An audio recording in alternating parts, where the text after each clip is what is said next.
O ano era 1950. Pela primeira vez em sua história, o Brasil receberia um mega evento esportivo, que não era o que é hoje, mas já tinha sua devida importância. Tanto é que foi planejada uma obra de proporções gigantescas, o maior estádio do mundo. O estádio teria capacidade para 200 mil pessoas, correspondente a 10% da população do Rio de Janeiro na época. Surgia assim o Maracanã. O projeto ficou marcado pela prova da capacidade de realização da engenharia e dos operários brasileiros, além de fazer parte de um sentimento de esperança de que esse país realmente avançaria.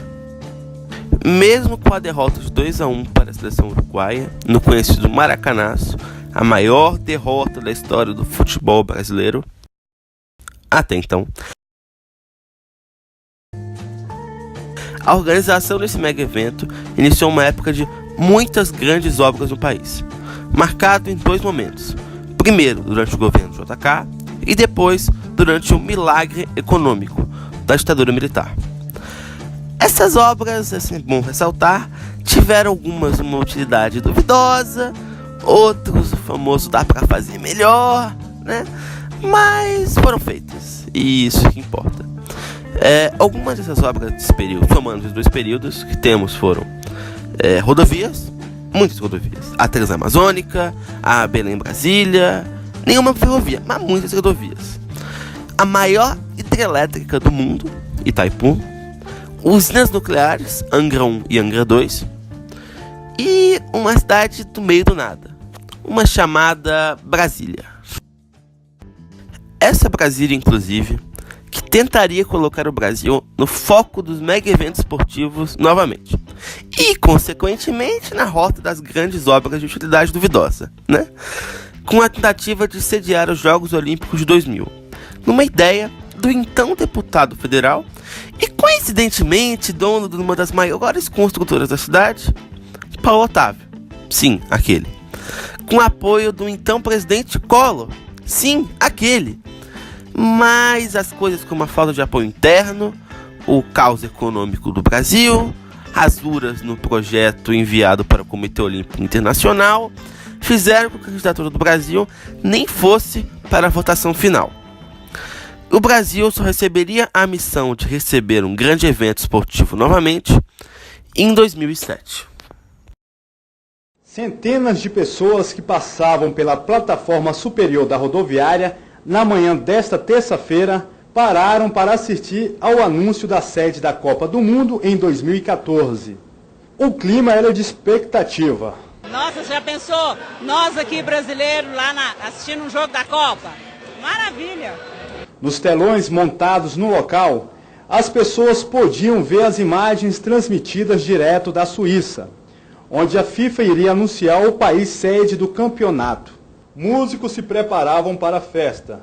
Depois de 2 horas de espera, o público vibrou ao ver o presidente da FIFA anunciar que o Brasil receberá a Copa do Mundo de Futebol em 2014.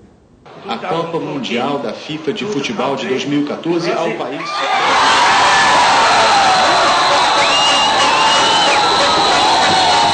Nós queremos aqui ou encerramento ou abertura da Copa.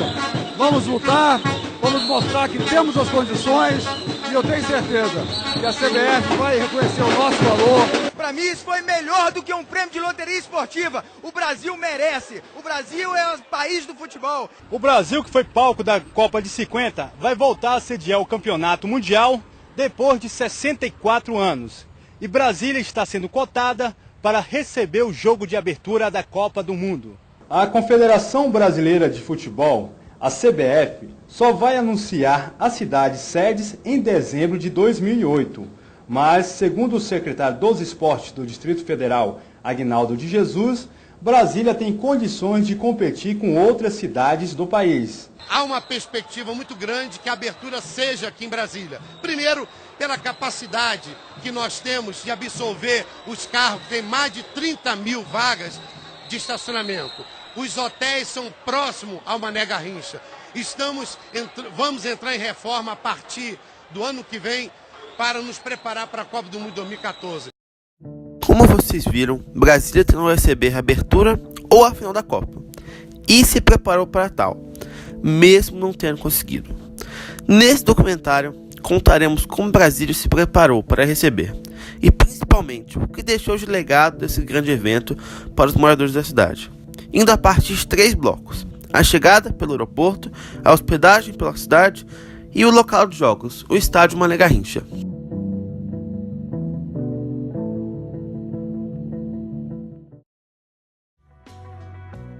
Uma obrigatoriedade para qualquer cidade que vai receber um mega evento hoje em dia é ter um aeroporto moderno e com uma grande capacidade de voos e de pessoas, principalmente devido ao grande fluxo de turistas, organizadores e entre outros que vêm para a cidade participar do evento. Quando foi anunciada como uma das sedes da Copa do Mundo, Brasília não tinha isso. Desse modo, houve um leilão para a concessão do aeroporto para a iniciativa privada. O vencedor, que acabou sendo o consórcio Inframérica, ficaria responsável pelas obras do que o aeroporto sofreria durante a Copa do Mundo e pelo funcionamento do aeroporto por pelo menos 25 anos.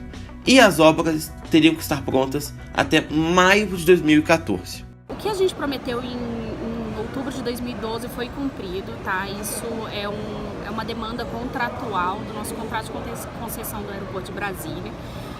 Tudo tinha que ser concluído até o dia 24 de maio de 2014, ou seja, um mês e meio antes da Copa. Os nossos investimentos foram realizados, a gente construiu 2 piers, nós ampliamos a quantidade de pontos de embarque.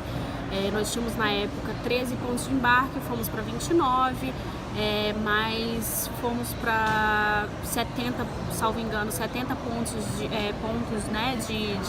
parqueamento de aeronaves. Nós fizemos a modernização do terminal, mais a modernização da pista, do pátio. Isso tudo foi feito de acordo com o que foi planejado para 2012, em outubro de 2012, que foi anunciado pela empresa. A gente tem uma sala VIP, hoje já foram criadas para 3 salas VIPs diferentes. Então, acredito que a gente conseguiu implementar exatamente o que foi prometido em 2012 e durante a Copa a gente conseguiu realmente entregar todos os investimentos previstos e durante a Copa, se vocês puderem observar, a gente não teve qualquer intercorrência ou qualquer problema quanto à infraestrutura do aeroporto de Brasília. Olhando para as reformas, se pode perceber alguns de seus resultados e no que podem ajudar no Distrito Federal como receptor de eventos e no próprio turismo. O aeroporto de Brasília hoje ele é um aeroporto com qualidade internacional. Então a gente hoje tem possibilidade de receber as maiores aeronaves, não a A380, que é a maior que pode de passageiros, mas a gente tem para recepcionar aeroportos de grande porte, a gente tem possibilidade de receber maior volume de aeronaves no Brasil. Na verdade, a maior capacidade de pista é do nosso aeroporto. A gente tem um terminal de cargas e logística que é super eficiente. A nossa eficiência é uma das melhores do Brasil. Em 2017, nós fomos o aeroporto mais pontual do Brasil, então a gente processou os passageiros com uma velocidade considerada excelente. Então, para que o aeroporto como um ponto logístico, um ponto de distribuição, recepção dos turistas, recepção dos, vamos dizer assim, das pessoas envolvidas em grandes eventos, é excelente. Então a gente deu para Brasília, a gente fornece a Brasília um serviço de qualidade, um serviço mais do que adequado para que eventos de grande porte sejam realizados aqui. Tendo tudo isso em vista, Paula fala sua perspectiva de legado para a cidade que o aeroporto trouxe, na visão dela e dos funcionários da Inframérica. Então, na verdade, a gente gosta de pensar que o aeroporto não é um legado para a Copa, ele é um legado para o Distrito Federal. A gente acelerou para atender a Copa, mas na verdade a gente quer um aeroporto de qualidade para uma capital do país. Então, se eu pensar que é um legado para a Copa, não é um legado da Copa, é um legado de uma política de melhoria dos serviços públicos para todos os brasileiros. Então a gente gosta de pensar que a gente construiu um aeroporto de qualidade para os próximos 25 anos e um aeroporto que os brasilienses têm um orgulho de ter. Outra questão fundamental em um mega evento se dá pela mobilidade urbana da cidade. Para a Copa, Brasília prometeu uma série de obras a par de melhorar a mobilidade na cidade, as quais seriam muito importantes durante e depois do mega evento. Dentre as obras concluídas, se tem a reforma da DF-047, melhorando assim a ligação entre o aeroporto e as áreas chamadas centrais de Brasília. A reforma trouxe uma ampliação e restauração da via, além da melhoria no balão que dá acesso ao aeroporto. E também teve a construção de um viaduto de acesso às duas vias marginais ao lado. Contudo, a principal obra de mobilidade para a Copa não ficou pronta, que era o trecho 1 do VLT, o veículo leve sobre trilhos, que ligaria do aeroporto até o fim do plano piloto, passando pela W3. A obra foi prometida inicialmente para o fim de 2010 e até começou a ser construída. Contudo, foi parada 5 vezes pela Justiça e pelo IPHAN, por não entregar os estudos de impacto ambiental da área. E por fim, acabou cancelado as obras por fraudes nas licitações, que beneficiavam empresas ligadas ao então presidente do Metrô DF, José Gaspar de Souza. Foi assim a primeira obra excluída das promessas da Copa, contando todas as sedes. A obra acabou custando 21 milhões de reais e está completamente abandonada. E não existe nenhuma previsão para que um VLT no DF realmente saia do papel. Outra área diretamente associada à realização de mega eventos, como foi a Copa 2014, é o setor hoteleiro. Em Brasília, alguns empresários viram potencial de alto lucro e, somado à necessidade de um número mínimo de quartos que todas as sedes precisavam ter, foram construídas alguns hotéis de alto padrão, tanto no setor hoteleiro sul quanto no setor hoteleiro norte. Esses novos hotéis, e os já existentes também, iam ter um aporte do governo, que realizaria obras nas calçadas em volta e áreas de atendimento aos turistas que se hospedariam nos hotéis. Também foi prometido que a realização de grandes eventos ficaria cada vez mais presente na capital, trazendo assim uma boa quantidade de turistas no pós-Copa do Mundo. As calçadas não ficaram prontas. Contudo, durante a Copa, os hotéis da região tiveram alto faturamento. Já a realidade no pós-Copa é outro, a começar pelos CATs, os Centros de Atendimento aos Turistas, construídos para a Copa do Mundo e que serviriam de legado no atendimento aos turistas que viriam à capital federal. Contudo, a maioria deles já está abandonado. O nosso grupo tentou ir no CAT, que ficava no setor hoteleiro norte, mas lá virou um ponto de táxi. Já o do setor hoteleiro sul está completamente abandonado.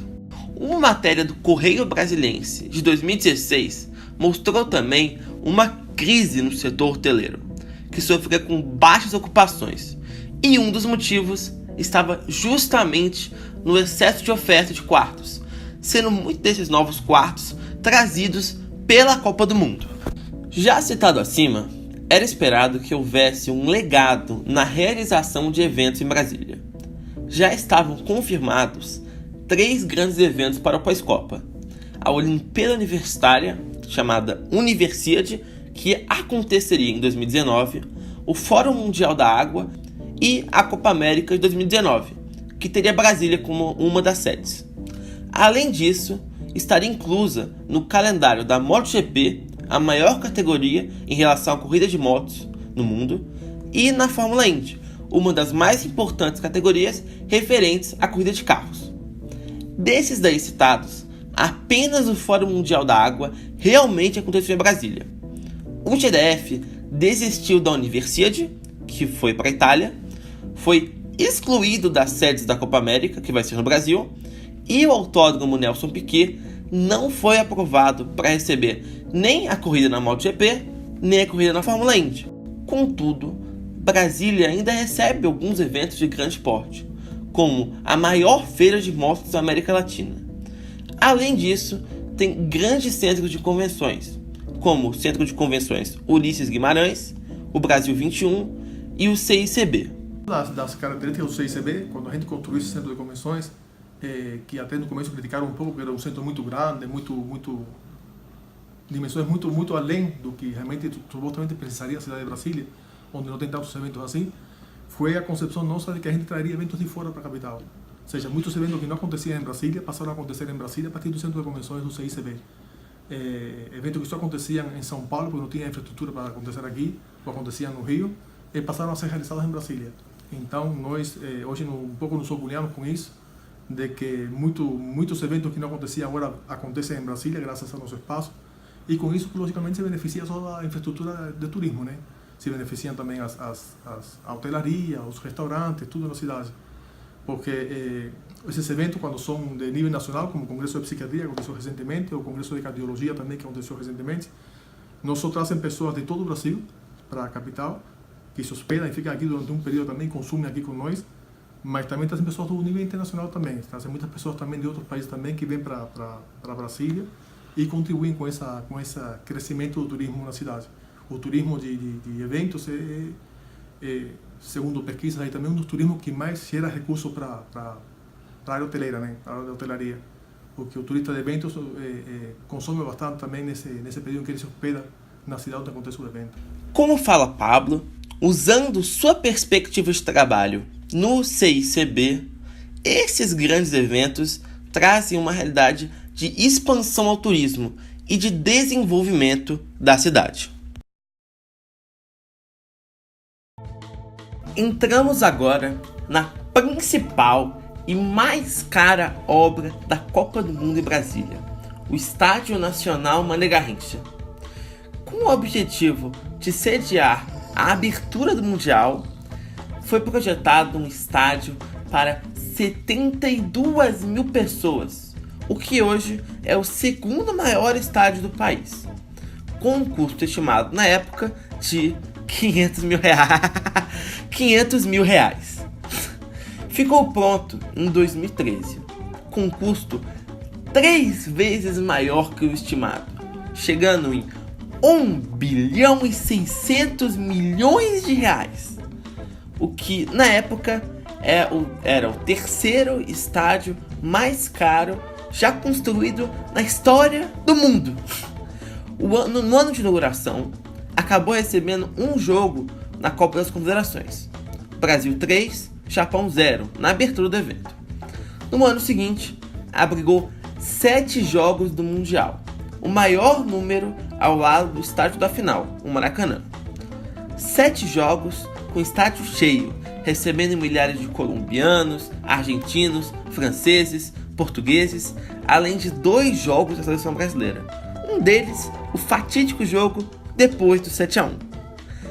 Mas, apesar disso, foi uma grande festa.